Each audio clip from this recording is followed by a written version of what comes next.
Et si je te disais que prospecter, c'était exactement pareil que draguer et qu'au final il y avait 90% de chances que tu dragues comme un pied, ou en tout cas que tu prospectes comme un pied. On parle de ça dans cette vidéo. Salut, c'est Seb, j'espère que tu vas bien. Bienvenue sur Multiplicity, une chaîne où on parle d'innovation, de business et de life hacking. Et comme je te disais dans la vidéo, on va vous parler un petit peu en tout cas de... alors pas de stratégie de vente, pas de tunnel de vente, ni de campagne Facebook, ni du dernier outil, tu vois ce que je veux dire, de retargeting ou la nouvelle app de retargeting à la mode. On va être un petit peu plus basique, on va être sur les fondamentaux et je vais te démontrer en clair en quoi et comment en tout cas avec des simples options tu peux optimiser alors tes processus de prospection, 2 ton retour sur investissement sur tes campagnes, notamment par un bon ciblage. Et au final tu vas voir le ciblage c'est exactement comme la drague, tu pourras aller voir, il y a une petite vidéo qui s'affiche là où on parlait voilà, de cet aspect là, mais on parlait plus dans une dynamique ou dans un contexte e-commerce. Là je vais te parler dans peu importe justement ton entreprise, en quoi tu dois pouvoir bien cibler, sur comme au final en quoi ça sert de pouvoir justement bien draguer. Parce qu'au final quand tu regardes la prospection, la vente c'est exactement comme la drague. Alors il y en a qui vont être sur plus une stratégie où il faut convaincre, d'autres où il va falloir persuader, d'autres où enfin en clair c'est que la technique de en clair je te creuse le cerveau quoi, tu vois, et genre lavage de cerveau. Ou il y en a d'autres dans le truc ça va être justement de stimuler, alors que ça peut être du coup stimuler l'intérêt, la curiosité, stimuler l'intellect, peu importe, chacun du coup a sa propre stratégie de drague. De la même manière que dans ton business, et vu que ton business est unique, encore plus si tu es un entrepreneur, vu qu'il est aligné sur ton capital humain, ton socle de connaissances, compétences et expériences, qui fait qu'en tant qu'individu et du coup en tant qu'expert, tu es différent. Mais on va se prendre un petit peu, tu vois, genre une petite étude de cas. Je vais te prendre le cas normal et un cas, donc, tu vois, genre par lesquels je suis passé. Imagine-toi, donc du coup, tu es digital nomade, donc tu te balades de pays en pays et tu arrives dans un pays, et bah voilà, par exemple au Mexique, à Puerto Escondido, village de 35 000 habitants, et tu es complètement en tout coup seul. Donc c'est cool, bon, en premier temps, bah voilà, tu vas aller sur la plage, tu vas prendre des belles photos, machin, ceci, cela. Mais bon, voilà, d'être seul, c'est pas forcément le top. Donc tu vas te dire, ok, bon, peut-être qu'il va falloir que je rentre dans une phase de sociabilisation. Et du coup je vais me mettre à draguer. Mais avant de draguer il faut savoir exactement ce que tu cherches. Comme dans tous les trucs de drague, ok tu veux une nouvelle meuf ou tu veux un nouveau mec, pourquoi? Ça c'est la première des questions. Ton but c'est quoi? Ton but c'est de trouver juste un plan cul qui passe la soirée. Ton but c'est de trouver du coup un compagnon de vie qui va t'accompagner sur tes différents voyages. Ton but c'est du coup de te marier. Ton but c'est du coup d'avoir des gamins. Ton but c'est du coup d'avoir la stabilité. Ok, ça c'est la première des choses quoi. Premier truc, définis du coup ton but, ton objectif derrière ta prospection c'est quoi? Encore une fois c'est de quoi? C'est de vendre un one shot à un de tes clients et basta, peu importe, ça c'est la version plan cul, ou la version un peu plus, tu vois ce que je veux dire, on va appeler ça traditionnelle, où le but c'est de trouver voilà un client et de le satisfaire par l'offre de service ou de produit que tu lui proposes et qu'il soit du coup un client récurrent. Donc ça c'est tout traditionnel, ou ça peut être après voilà en mode aussi orgie, c'est-à-dire que tu vas trouver un client qui va être un client content, qui va en parler à ses potes et au final vous allez avoir un business qui va être du coup communautaire. Peu importe du coup, mais le pourquoi est du coup le plus important, parce que ce qui va conditionner du coup qui tu vas chercher. Qui tu vas chercher, ok d'accord, tu veux trouver une meuf voilà, pour partir avec toi en voyage, en tout cas pour te caler, on va dire ça. Pour te caler, tu arrives au Mexique, donc il y a quand même certaines contraintes, parce que pour te caler ça veut dire du coup qu'elle soit... Voilà, il faut que tu penses un petit peu à la type de meuf ou au type de personne que tu vas avoir. Si tu te prends juste une touriste ici qui vient 3 semaines en vacances avec ses parents, c'est mal barré, tu vois, sur son truc. Donc c'est aussi définir qui tu cherches.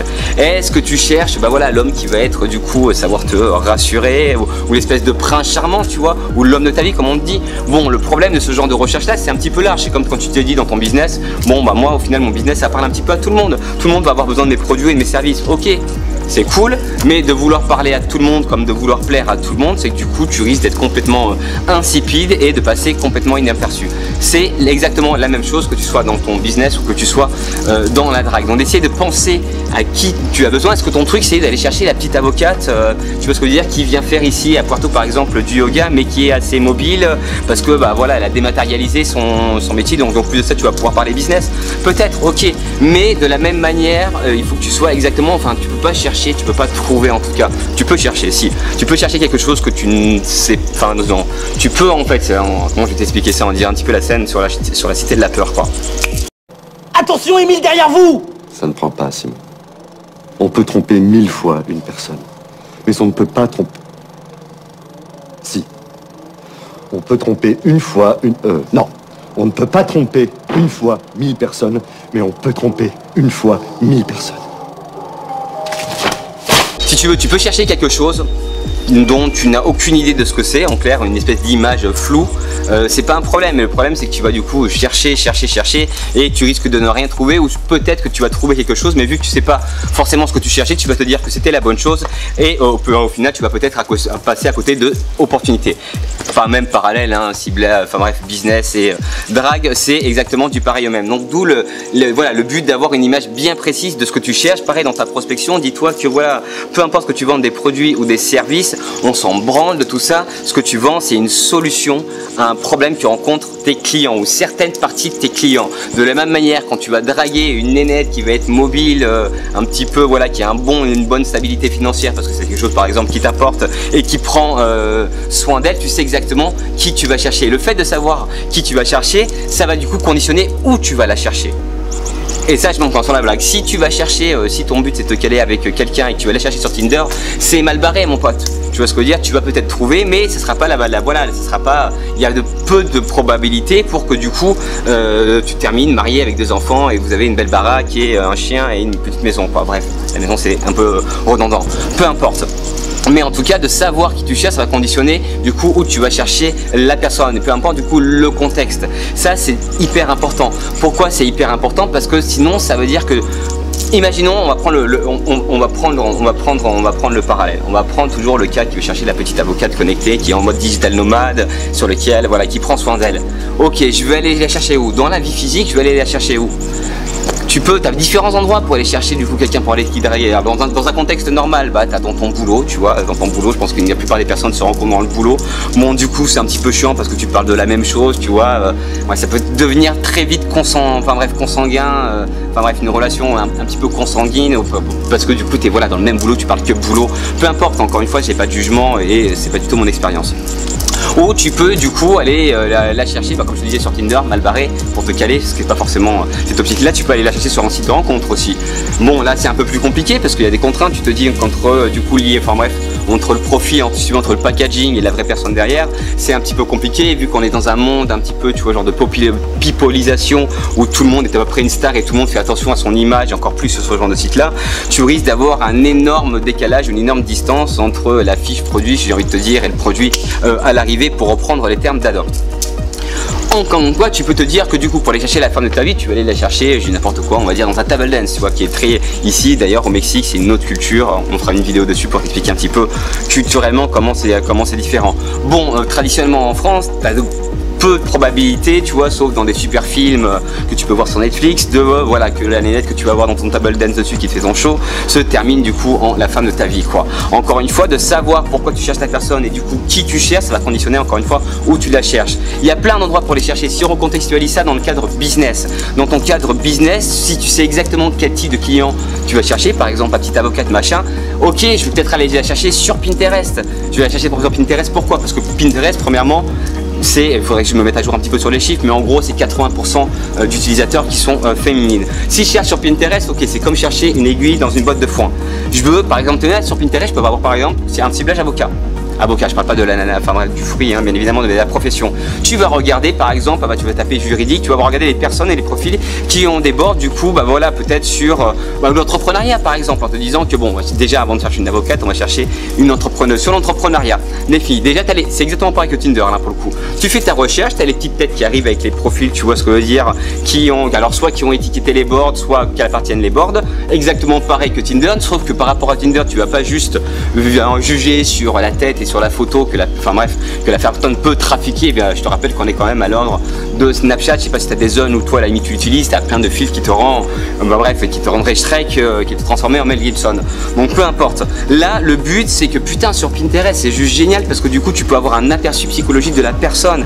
Tu peux du coup regarder ce qui l'intéresse, tu peux du coup voir ce qui du coup l'attrait, j'ai envie de te dire, mais c'est pas très sexy comme mot, la passionne si tu veux visuellement. Tu peux regarder les films qu'on connaît, tu peux savoir du coup quel type de décoration elle aime, et tous ces éléments là, tous ces éléments du coup de sa psychologie, de sa personnalité, de ses goûts, parce que là juste encore une fois tu es sur Pinterest. Si en plus de ça tu la retrouves parce que tu auras trouvé son nom, ou tu peux faire par exemple une recherche inversée sur son image de profil sur Pinterest, parce que la plupart du temps Pinterest, on l'ouvre avec Facebook comme sur Instagram, étant du coup l'image et la photo de profil de Facebook. Donc tu fais une recherche inversée sur l'image, il y a de fortes chances, il y a d'autres petits hacks on pourra parler plus tard, qui te permet de retrouver tous les profils sur les réseaux qui ont cette profil là. Donc tu vas par exemple la trouver sur Instagram, et sur Instagram mec c'est juste génial. Putain, sur Instagram, bienvenue dans le monde des voyeurs mon pote quoi. Sur Instagram tu peux voir toute la vie de la personne, tu peux voir qui elle fréquente, tu peux voir les endroits dont elle va, tu peux voir comment même tu peux rentrer chez elle, tu peux rentrer voir ce qu'elle porte, voir ce qu'elle pense. Enfin, ça te donne juste un espèce Et imagine-toi comme c'est de la même manière. Imagine-toi comme ça serait beaucoup plus simple de vendre un de tes produits, un de tes services, si tu avais le même niveau de connaissance et de, si tu veux, d'intimité que tu as avec ta copine ou ta mère ou quelqu'un de très proche de toi. Imagine-toi, ce serait beaucoup plus facile, de savoir quels sont ses besoins et du coup de construire, enfin en tout cas de monter un business sur une solution qui va régler un problème à ses besoins. Tu seras beaucoup plus apte à essayer de comprendre quels sont ses freins, quelles sont du coup ses frustrations, tu vois ce que je veux dire, quelles sont ses ambitions profondes. Tout ça, c'est des éléments qui sont hyper importants. Pourquoi c'est hyper important? Parce que de la même manière qu'une fois que tu auras trouvé ton prospect ou une fois que tu auras trouvé, profiler la personne et la meuf dessus, il va falloir du coup que tu t'engages la discussion quoi, ou que tu engages si tu veux qu'on passe dans la phase engagement.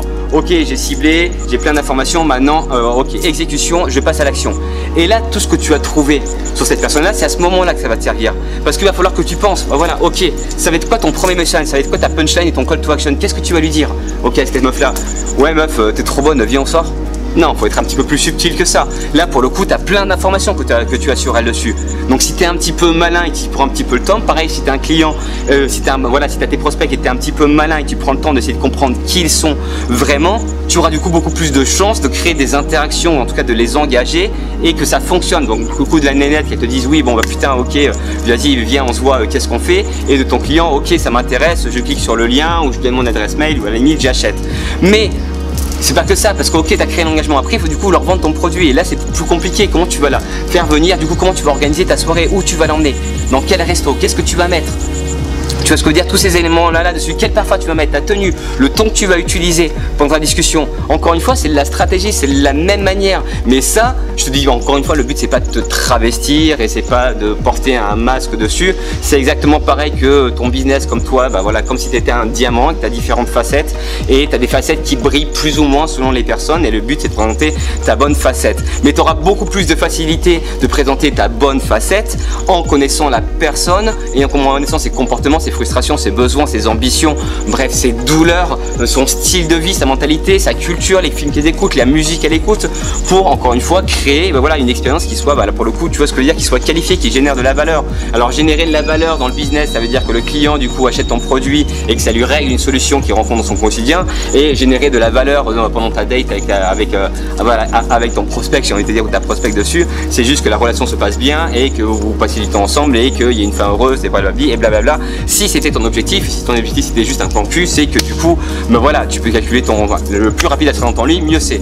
Bref, en clair, il faut mettre des indicateurs. Désolé pour le petit parallèle qui était un petit peu de mauvais goût, mais en connaissant bien nos personnages, il y a 90% de chances que tu sois un mec, que tu aies entre 28 et 35 ans, que tu sois entrepreneur et que ce que je viens de te dire t'ait élevé un petit sourire sur ta lèvre.